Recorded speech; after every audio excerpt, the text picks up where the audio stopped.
આજે કરવાનું છે લીલા વાલનું શાક. તો એના માટે હું છે ને અહીંયા લીલા વાલ ફોલવા માટે પ્રિશાના રૂમમાં બેસી ગઈ છું તડકામાં.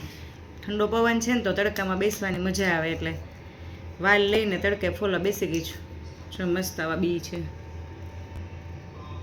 તો આ વાલના બી એમાં બટેટું નાખીશ, એકાદું રીંગણ, ટમેટું અને મિક્સ શાક કરીશ, સાથે રોટલી.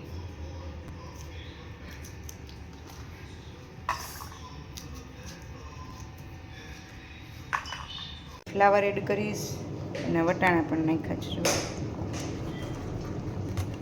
વાલ, વટાણા, બટેટા, રીંગણ, પછી સાથે કરીશ ગાજર, મરચાંનો સંભારો. તેલ ગરમ થઈ ગયું છે. રાઈ, જીરું, લીંબુ, હળદર,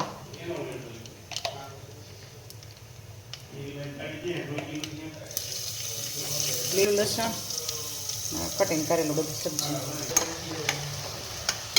મસ્ત મિક્સ કરી દીધું. સ્વાદ પ્રમાણે નમક એડ કરી દઈશ.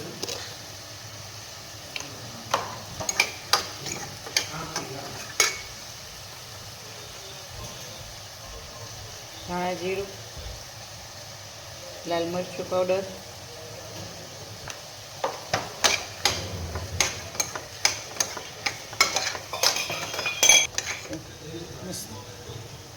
વટાણા, વાલ, બટેટા, રીંગણ, ફ્લાવર.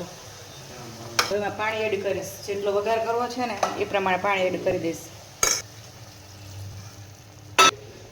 હજી થોડું એડ કરીશ કેમ કે શાક સાથે ભાત ખાવા છે આજે, એટલે થોડોક રસ્સો તો જોશે. ચાલો ઢક્કણ બંધ કરી 2-3 સીટી થવા દો એટલે શાક રેડી. રાઈ એડ કરી દો, જીરું, હિંગ, હળદર, મીઠા લીમડાના પાન, પછી ગાજર. થોડા ગાજર ચડી જાય ને પછી મરચાં એડ કરીશ. સાથે નહીં કરું એટલે મરચાં વધારે ન બફાઈ જાય.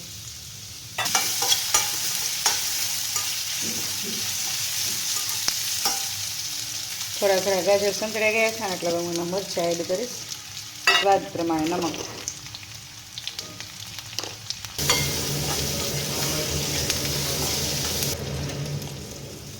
ઢક્કણ ઢાંકીને 1 મિનિટ માટે રહેવા દઈશ એટલે મસ્ત સોફ્ટ થઈ જાય સંભારો. કુકરમાં સીટી થઈ ગઈ છે એટલે હવે એને ચેક કરી લઈશ. શાક પણ તૈયાર છે જો, મસ્ત રસાવાળું એકદમ. હવે ધાણા ભાજી એડ કરી દઈશ. ગરમ ગરમ છો. ચલો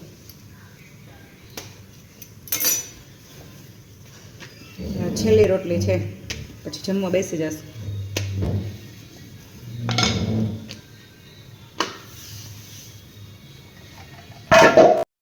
જો જમવાની ડીશ તૈયાર થઈ ગઈ છે. શાક, સંભારો સાથે ગોળ, રોટલી, છાશ, ઘઉંનો ખીચ્યો પાપડ. જો અહીંયા બેસી ગયા છે જમવા. મારો ભાઈ છે હરેશ, અને હવે હું પણ બેસી જઈશ જમવા. ચાલો હું પણ બેસી ગઈ છું જમવા. હું ખાલી છે ને આજે શાક ને ભાત ખાવાની છું, સંભારો, રોટલી નથી ખાવાની.